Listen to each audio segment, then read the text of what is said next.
Okay, welcome back, everybody. Today I've got a full week of training for you guys. I'm going to stick to the commentary style, where I have the training footage play, and then I kind of just talk over it, talk about what I'm thinking, what my goal is for the lift, kind of cues that I'm giving myself, or the focuses I'm trying, or what I'm trying to focus on during that particular set or movement. Um, so yeah, I'm going to probably stick with this style of video. I found that it was kind of getting a little was dragging out my workouts a lot to do the record and then talk after. So I'm going to stick with this, and hopefully works a little bit better. Um, just going to be doing probably one video a week, and then be putting out some shorts and kind of stuff like that. Show you what I'm lifting. This was my pivot week, where I kind of shift my movements. Um, Focus doesn't shift a whole lot. I'm still focused on getting a lot of heavy work in, followed by a whole bunch of volume. Um, Movement stayed relatively the same, but you'll see that as the videos come up. So let's jump right to it. Okay, first thing, I do have to apologize if I get stuttery or short of breath. I just got home from getting my cardio in. So obviously, we're starting here on my Monday. So from my push press out of the rack, I have switched to log press. Fairly obvious why I'm doing that. Directly, strongman related, and got to get back. Got to get back under the awkward kind of strongman-y stuff. So here I've got a couple sets of 5 at what is that? 200 looks like. So fairly manageable weight for me. PR on log is, I believe, about 240. So these felt pretty solid. Big thing I'm trying to focus on here is pressing back over my body. A couple times here you'll see I kind of get out in front of myself, and it makes me have to work a lot harder than I should. That one there actually wasn't too bad, but on the last set, there you can kind of see the last one where I get out in front of myself. These were giving me some weird shoulder pain, especially in my left shoulder. So I'm not sure what was going on there. Gonna look at that and maybe look at what I can do for keeping that healthy, or if I have to change maybe the angle of my elbow or how far angled the log is in my body.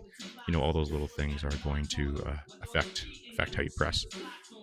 So you can see there on these last couple, kind of getting more of that push jerk in, just to grind them out. You see the last one where I kind of got forward, lost a little bit. So those felt pretty good.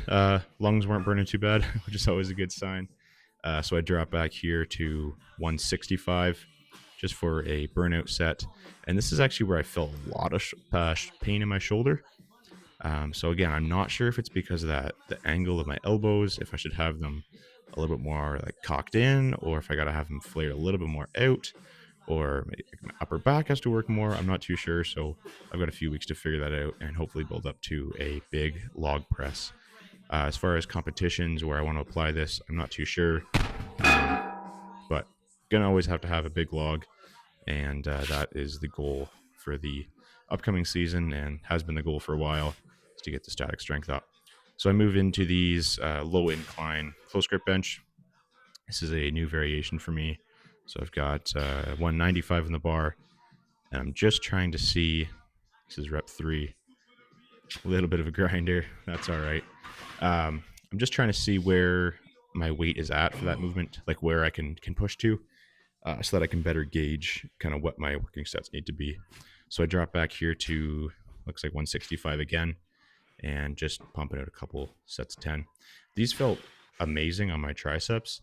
Felt really similar to how I was pressing on the log, that lockout power that's needed. So these felt great. First set of 10 here. Get a good pause and a good grind. On movements like this, I don't like to push overly far. Let me rephrase that. On movements like this, where total load is not so heavy, I don't mind the form getting a little ugly, or having to do the weird, pop with your hips and kind of struggle a little bit. Because as far as what the total weight is, I've handled a lot more weight on my chest and shoulders and triceps. So as far as like injuring things, I'm not worried about it. I don't mind getting a little ugly. But when you get to things like your log presses and your max out benches and your deadlifts and squats, like those big compounds where you're really pushing the weights. I do not like to get real breakdown there. So you saw in the last set, got a set of 8, finished it up with a bit of a cluster set in the last 2. So let me move into a little bit of strict press. I kind of didn't realize how much pressing I did this day. So I've got a Swiss bar, and those neutral handles are the exact same as my log, the width of my log. So that was 145 instead of 4. I dropped the weight back down to 135. Was looking for more than 4 reps, but I believe that's all I got. So that's okay.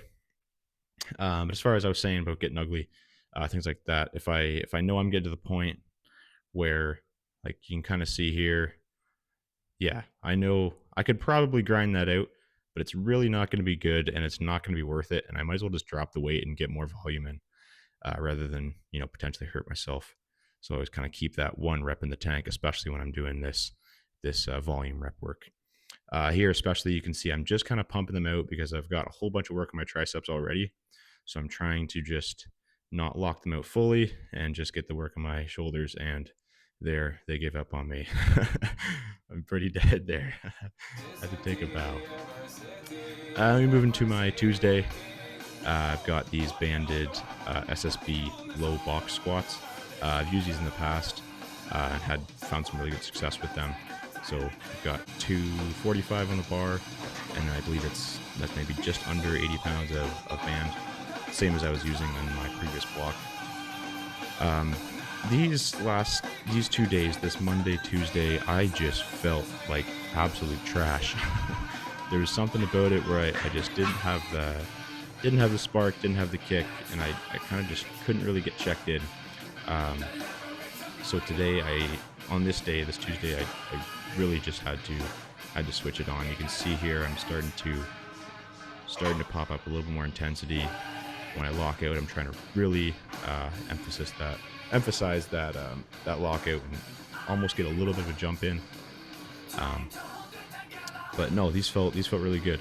I found these carry over pretty well to things like my sandbag, where you're having to get into that kind of deep, awkward position. I'm trying best as I can to not round my lower back to find that box. I'm trying to just really push my hips back and sink into it. Again, with the box squat, you don't want to fully rest. The way I prefer to do it, you'll see here, come down, not excuse me, not really like fully release tension, just kind of rock back, find that spot, and blast through there. I knew I was doing something right because I had to take the hoodie off. I was getting a little warm as I was editing this and kind of cutting it together. I had realized that my goal of keep my rest times at about a minute was perfect. I think the longest I had was 1:30 for my rest. So this is really more of the dynamic work. Just trying to get the speed, hit the volume. I believe that was 8 sets of doubles. Then we move over to the axle bar pause deadlift. Ideally, I can't pull deadlifts. In my mind, I can't pull deadlifts without going heavy. So the way I try to neutralize that is add a pause, take the belt off, and really just control. 2 big things I was working on in this set was really making sure I got that solid pause. So see there, getting a 1, maybe 1.5 second pause. Really trying to make sure that my positioning out of the bottom is solid. I'm not just kind of doing this half-ass round back pause and then trying to blast through. I do have to apologize. The camera kind of goes wonky here. Whoop, what are we doing? I didn't notice it until I stopped, so apologies. So yeah, working on the pause. And the other thing is when I get to the top, you can kind of see my shoulders look like they're still rounded over, but they're not. I'm genuinely fully locked out there. What I'm trying to avoid is that extra spinal flexion that sometimes happens when you're trying to lock out a deadlift, where you think you're kind of just pushing your hips through, but really all you're doing is just rounding your back like crazy, and you're not getting too much extra height on that pull. Leaves room for injury. Move over to these Penlay rows on the axle bar. Stay on the axle. One because trying to throw up there. One, because it was already loaded, and two, because it's harder, but mostly because it was already loaded. So I'm going for a set of 10 here, and then I followed it with another set of 10. And man, they cooked me. I had to really work hard to get these done. The one thing I'm trying to work on with my rows is I know I have the pulling power, but I'm trying to get everything I can out of the concentric there. So you can see there my back's a little fried. So trying to get everything out of the full rep as possible. Then jump over to the kind of finisher for the day, my belt squats. Tried to keep that back angle a little bit higher. As I talked about in the last video, I got a little bit pitched over and wasn't too happy about it. You can see the range of motion isn't fantastic, but as far as how far my knees are traveling over my toes and the stretching getting in my quads, I'm super happy with that. So lastly here, finished up with some hypers, classic. I found that I like to start my hypers more straight leg and hit the erectors, but then as I get through the set, I'll kind of flex my knees a little. You can see there, flexing my knees just a touch, and it allows me to recruit my hamstrings and glutes a lot more, while still working my back. So kind of just hanging out, thinking about life, and regretting the back pump that will come. And then the last thing for the day, forgot I actually did this, was these single arm farmer's walks. And funny enough, when I was doing these, I'm like, man, these are tough, but I'm so glad that I'm like staying upright. Like I'm actually, doing these pretty well. I'm not getting too pitched over to one side. And then lo and behold, I watch them back and I look like, oh man, look at my feet. They're basically under the goddamn farmer's handle. But as far as my core, I guess it's staying fairly upright. Just trying to work the obliques here, work that kind of unilateral strength, extra bit of hold. And then finished off with some rows on the farmer's handle because it was already there, and you can never have too big of a back.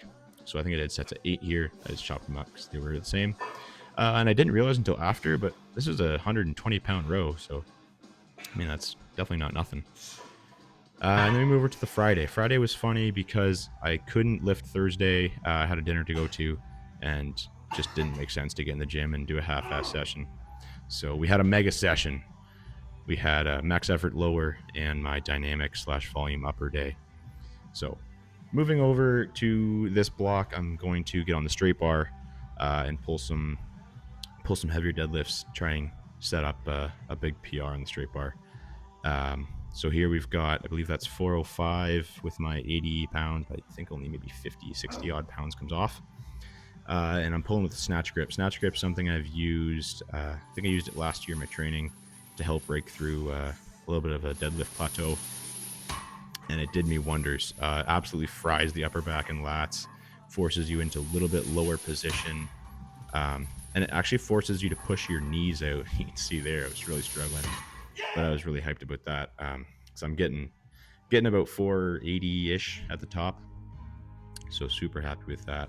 But no, the snatch grip pulls, they force you to open your hips more to get lower to the bar, which obviously you need because you can't, you're not going to pull with a flat back. I mean, I guess you could. You're not going to pull with your hips that high. I mean, obviously you can, but you can't pull as much weight like that. And we always want to pull the most weight. Anywho, I feel like I didn't make a point there, but front squats. Front squats something that I'm really going to try and put a focus on. These are going to be my heavy squats for this session.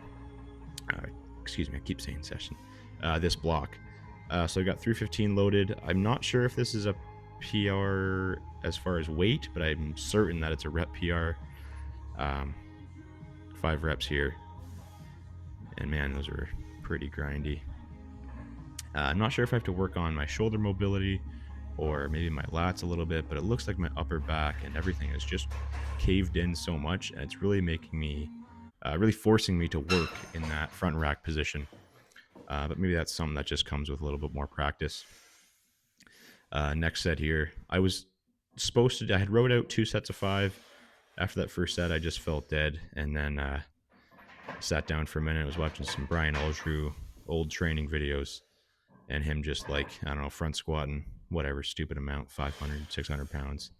I was like, wow, you're a pussy. You're doing 315, but we're here. I had it loaded, so I was like, well, if he's gonna do 600 for 3, I might as well do 300 for 6. So sit down for fourth, fifth one, and slow it down. But we put the work in, and that one hurt, and that one hurt a lot.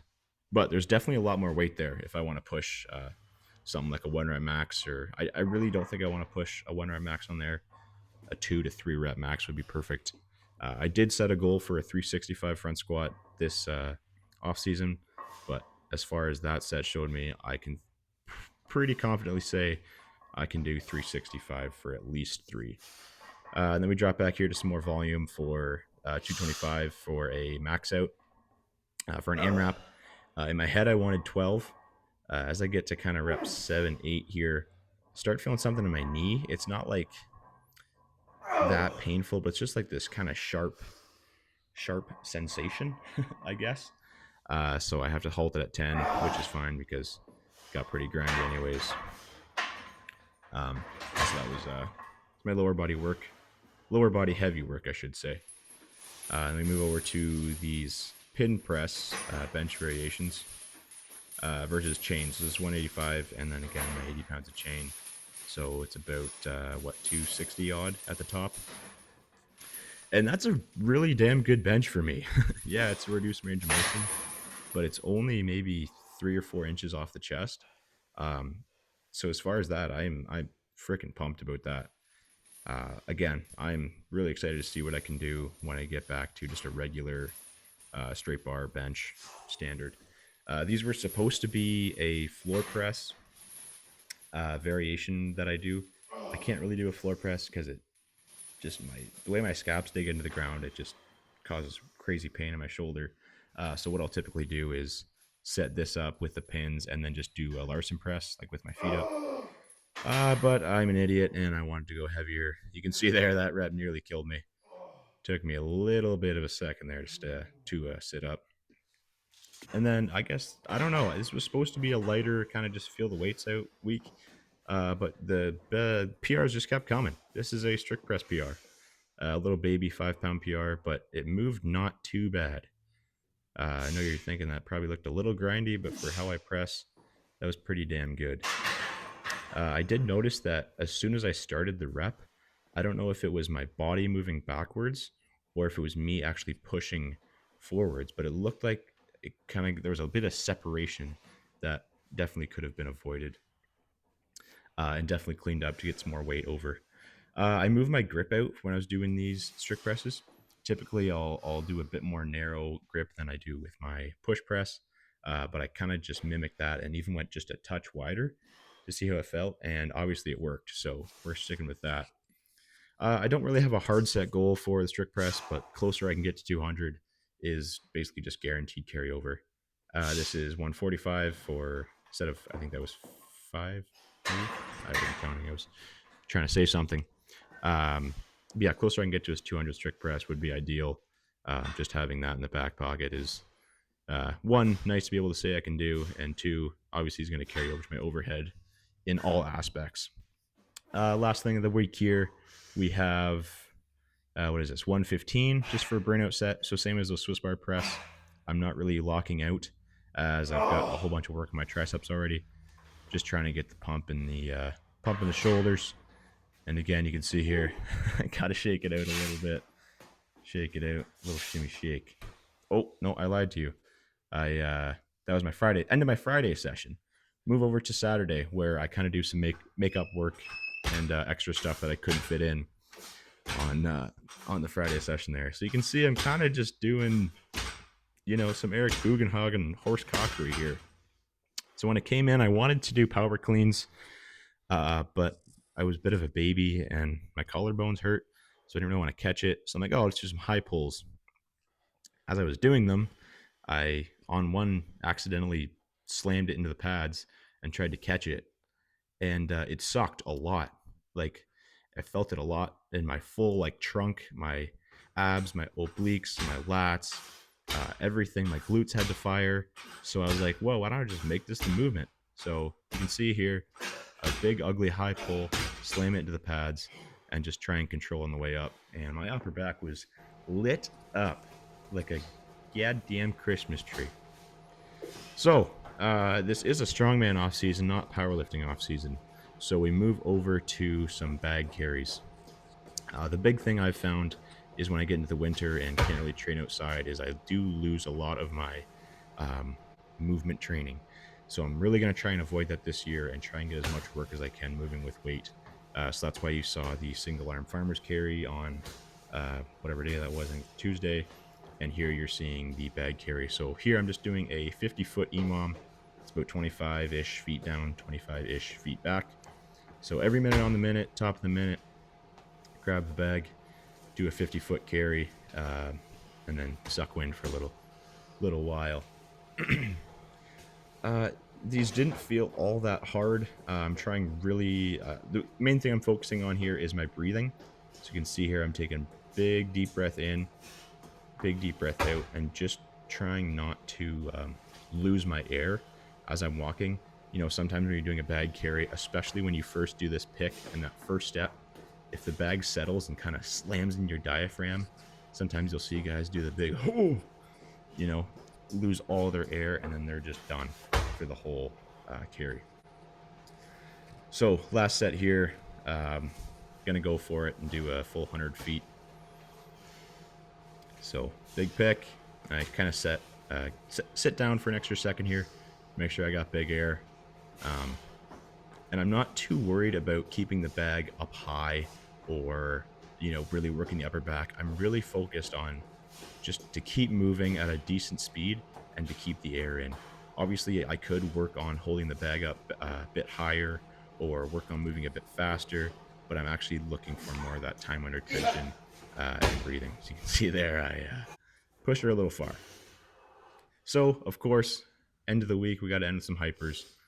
Do your damn hypers. I know they suck and they're culty and whatever, but I will say that they work.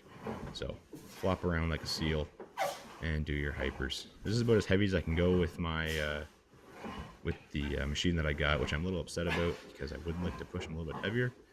But unfortunately, getting a full hyper in here would just absolutely suck. Sorry. So I think I was saying there, getting a full hyper, like a standalone unit, would just be annoying. One, because it's my parents' garage, and two, because, well, it's a giant machine that does one thing. So if I can at least have something that folds up and goes away, that is a little bit more convenient. Again, finish with some lats. This is nothing crazy, nothing heavy, just really focusing on squeezing and building those back wings, baby. Gotta have a big back. Gotta eat like a big back and then build a big back. That's what we do around here. And yeah, that's all I got for this week. Was pretty happy how the week ended off. I think I started saying there on the Monday and Tuesday sessions, I just kind of came in a little drained. We're working a little farther away this week, so I was getting home a little bit later, leaving the house a little bit earlier, and whatever. I can bitch and complain all you want. All I want, but that's not going to get me anywhere. So at the end of the day, just got to, bear down, put the work in. One of the things you got to remember is that nobody's forcing you to do this. Nobody's going to make money doing this sport. So you can quit anytime you want. You can quit. Go ahead and quit. That's not how I was raised. And from chatting with a lot of people and meeting a lot of people and understanding their personalities in this sport, that's not how a lot of people are in this sport. And if you're around for more than one competition, then that's not how you live your life. So yeah, stick with it. Put the work in through the highs and lows. That's just part of. It sounds funny to say that I'm gonna tell you that that's part of life because I'm, so young. But that's I've come to understand through different experiences that that's just what happens. That's what goes. You gotta roll with it. You gotta understand the past, and sitting here and whine and complain is not going to get you anywhere. You just got to push past it, learn from it, and get bigger and stronger. That's all we're here to do: get bigger and stronger. So thank you guys for watching. I hope you enjoyed the style video. If you did, let me know if you want the other style back. Sorry, because I'm going to stick with this. Anything else you want me to talk about as far as training, dieting, kind of my past, my story, what my goals are for the future, Anything else like that, please let me know down below as well. Follow me on Instagram at Billy Strongman, same as my YouTube. That's all I got for you. Go lift. Thank you.